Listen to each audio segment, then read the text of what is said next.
Hey, another exciting week. I hope you guys had a great weekend. I'm doing something that I didn't think I'd do, but I was watching things on the internet and stuff, so I'll explain a little later. But first, I'm going to make a drink. I thought I'd make a cocktail. I was going to do it last Friday, and I kind of forgot. And this cocktail is the Moscow Mule, and it originated at a place called the Cock and Bull Restaurant on Sunset, and it's in my Hollywood book. And you have to use Cock and Bull since 1946 ginger beer. There's no alcohol in this. Don't shake it because it will go crazy. But it's a simple recipe. It's the best. People thought Oprah invented it because when she was in Yosemite back in the 2005, around in there, with her best friend Gail, they were there serving Moscow mules. And it did a run on these copper mugs. And what it was the Cock and Bull restaurant on Sunset that now is a Jaguar dealership. So they even have like a little sign, a plaque where it was at. And they said that all the stars, anybody that would come in, had their own mug with their name engraved on it. I'd like to find one of those mugs. And the people like Hedda Hopper, the TMZ of the day, all they'd have to do is walk in, look at the mugs. If Cary Grant wasn't there, he was in there drinking, so they could tell who was there. So anyway, there's our mugs. Fill them with ice, and make sure you don't, I just filled these with ice, so you don't want any liquid. Now, a lot of people do not like to measure alcohol. They just think they're bartenders, but you really should measure 2 ounce pour, which that is an ounce, which is not, it's like, whoop, 1.5 to 2 ounces. I start the first one with 2, and then I go to 1.5 the rest. If it's too strong, you start puckering and you talk funny. So we got 1.5, and I rarely, I can think on one hand how many times I drink when I'm teaching. I don't think I do it at all. But to get Neil to be a good photographer tonight, we're going to, okay, Neil, we're gonna have that. So all it is vodka, any kind. Remember our lime or citrus? We put it in that way. We're going to press it over the ice. Make sure we get all the lime we can. And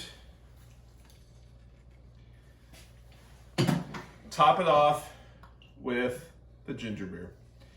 Now, some recipes will use a shaker, but the ginger beer will go crazy if you shake it. So I just do it this way, and whoop, there it is. All right, Neil, go ahead. Cheers. Cheers. Well, you spilled the vodka. I haven't had one in a long time because the ginger beer is hard to find sometimes. But I found it at the regular grocery store, and that's our drink for the week. Maybe we'll do a drink a week. Hopefully this doesn't last for too long that we're doing this. But anyway, what I'm doing now is I decided to do some Disneyland recipes all week. Ones that I created, ones that they don't make anymore, ones that they're lying on this one place called, I think it's Mouse Chat. They're lying and saying that they make certain pastry and here's the recipe. They were frozen products. One was the churro, that they just put that out. I thought I'd show, which I've talked about them. I've got a little Disney memorabilia. You would not know I work for Disney when you come into the house. Some people, they have so much Disney stuff. But here's my original Disney chef coat. And it's kind of browned because I don't wear it. I wore it for a couple of years. I was at the park for almost 10, but the red, white, and blue, that is because I was a medalist in the Culinary Olympics. And I think I stayed up for 3 nights working on the whole thing. But I would have to wear this if I had to go out into the park and be nice to people. And then I realized I have one of my old business cards enlarged because this is what we had to have at the Culinary Olympics. So that was the old phone number, 999-4521 was the bakery. So that is part of the Walt Disney Company magic back in the 90s. And 93 was my last year. And so those are some little historical things. Now we're going to make cornbread. Cornbread came from the Big Thunder Ranch, and later in the week on Friday, I'll be doing the corn dogs that I created, and that was out of this recipe. I worked with it. So what we have, I'm gonna get all my ingredients, and you can do this by hand, but do it exactly how I tell you. If you do it differently, it's not gonna work well, and you'll wonder why. Don't try to make shortcuts. And we would do, cornbread came out of the oven about 6 a.m. and we would do the big trays. We'd do about 30 of them per day. And Big Thunder Ranch isn't there anymore. It was the least expensive meal for the largest portions. You got ribs, you got chicken pieces, you got cornbread, a slice of cornbread. They had boysenberry pie that we made. It was outside. It was a really great place. But if it started raining, they'd have to pull, and all that food would be put into the in-between, which is the employee or cast member lunchroom. Because smoking all the meats and stuff would take all day, and they'd started early in the morning. So anyway, what we have here is we have all-purpose flour, and we have cake flour. We're blending flours. I had to create this recipe in large batches and then make it smaller for different cookbooks, and the LA Times did a lot of recipes from me and things like that, people wanting the recipes. So we've got flour, we've got cake flour, so we're blending the flours. We have salt, baking powder, and granulated sugar. So we're gonna take all of our dry ingredients and place it all in a bowl. This, you don't need your mixer. And there's our baking powder. Don't want to forget that. So we're blending that up. One day, I think of all these stories when I worked at Disney, and our shift was 2 in the morning to 10. And Pat was a kindergarten teacher, and on the weekends she worked with us, and she was the sweetest lady. She at 6 o'clock in the morning, we'd be hungry, but we'd be working in production and trying to get things done. So I told everybody they could have something to eat, you know, like a muffin or something, just to keep them working until we could get, and the employee cafeteria wasn't open yet. And so one day she's standing there and she grabbed a piece of cornbread and she's putting butter on it.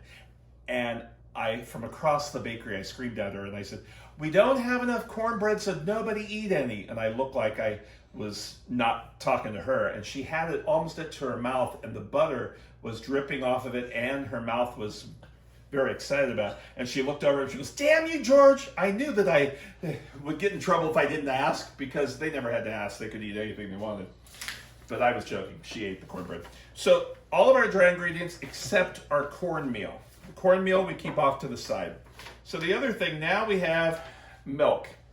Now I'm using whole milk, 1 3/4 cups.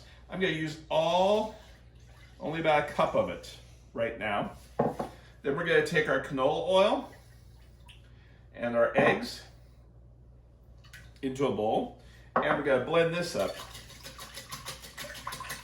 Make sure those eggs are blended well. And now we're going to add the dry ingredients.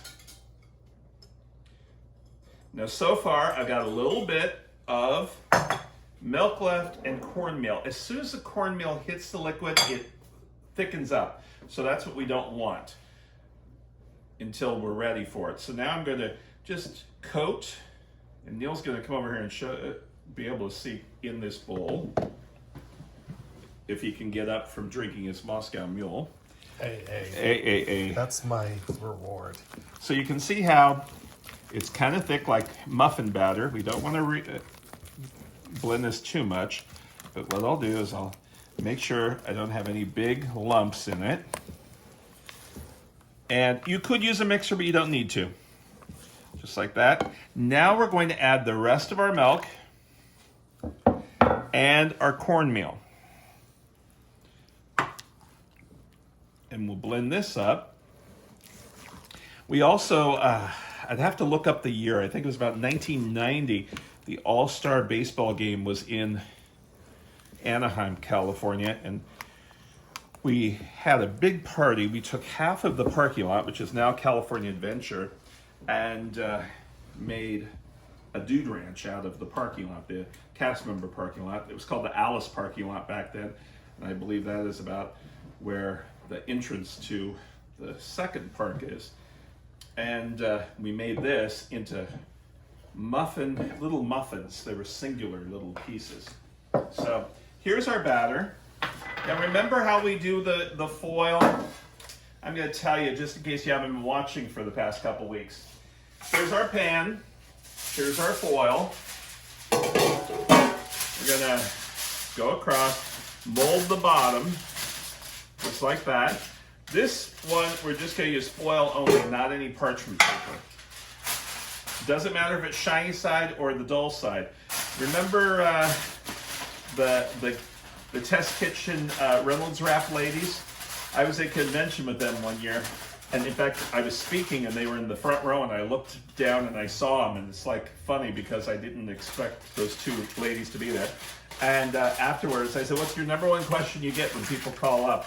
She says, "If we're supposed to use the sunny side or the dull side." I said, "Well, that's a good question." The sunny side. She said, "Neither side. Doesn't matter." Sunny side, you said. That's sunny side. Oh. Shiny side. Dull side. Ah, okay. Neil, go drink your drink. Sorry. Well, all right. I didn't understand that. I'm the layman here. I don't know. All right, so, and then you'll spray it with some non-stick spray. So here's our batter.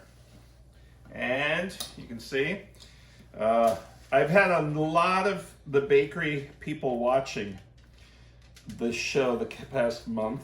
And I'm sure they look at this and go, "Ah, that's what it looked like early in the morning."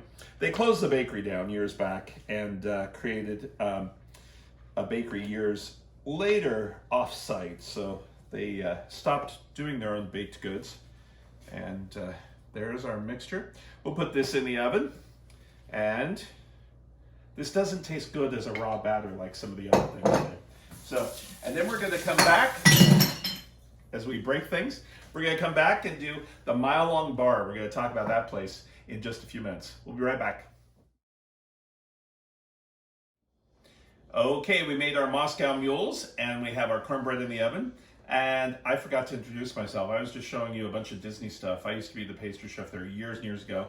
And this week I decided to use some of the old recipes that I created for the park back in the day. And today I work in morning shows, and I also do a lot of cookbooks and things like that. So at the end of the whole program, you can see all the different things I do, and you can also sign up for my newsletter and stuff like that. You can also tell them your name. I said George Gary. Didn't I say George? Nope. All right, so here's a product that not many people got to eat because it's called soft gingerbread cake.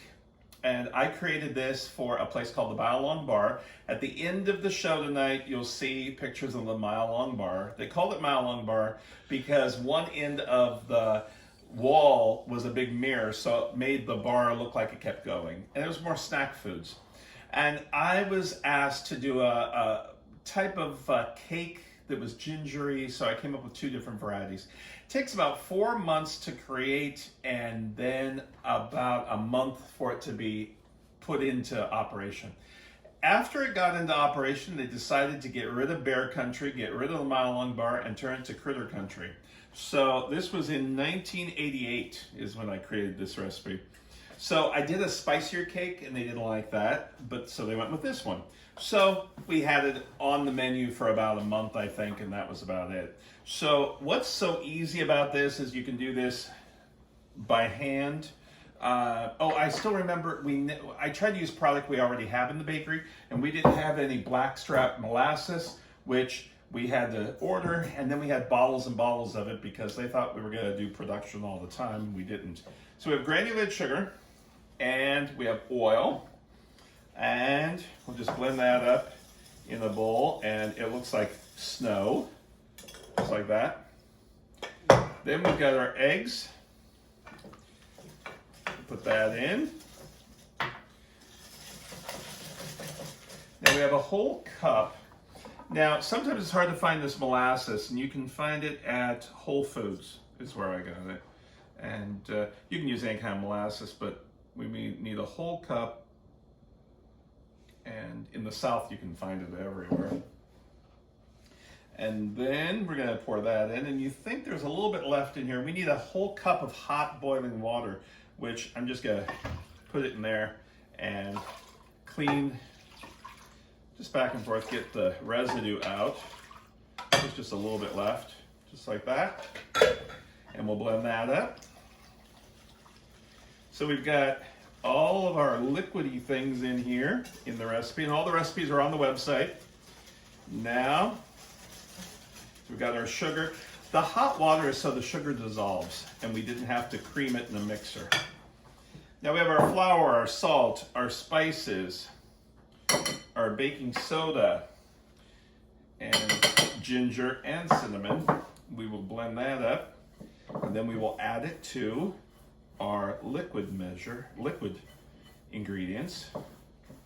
I blend this up so all the cinnamon doesn't go to one place, or the ginger, just like that.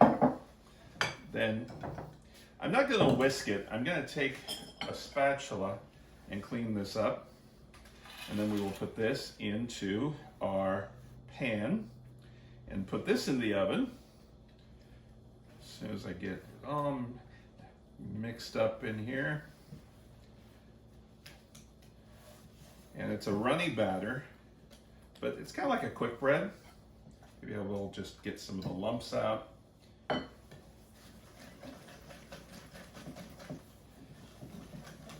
There we go. Now, there's our mixture. Did I spray that? Yep. I already did that trick with the foil. If you didn't watch it, watch the show again. And we've got our mixture here. We'll put this in the oven for about 35 minutes, and we will cut it into squares. We served it with like a whipped cream swirl. You can just put some powdered sugar dusting on it. You can also put some orange zest into it if you'd like a little bit orange into it. But there's our batter, and we'll be right back when it all comes out of the oven.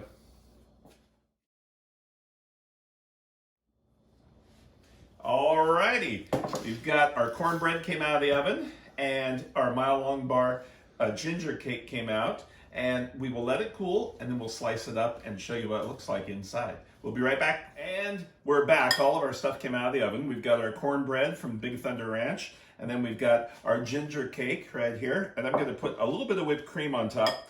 With the cornbread, you can take and use a honey butter if you'd like, or just regular butter, a pat of butter on top. And I feel like I need some ribs. Then we got our whipped cream, and just put a little bit of ginger in the whipped cream, and you've got it all. We'd like to thank you so much for joining us today, and stay tuned for some pictures, some retro pictures of me when I worked at Disney. And keep in mind, that was 20, 30 years ago. Take care, have a great day, see you tomorrow.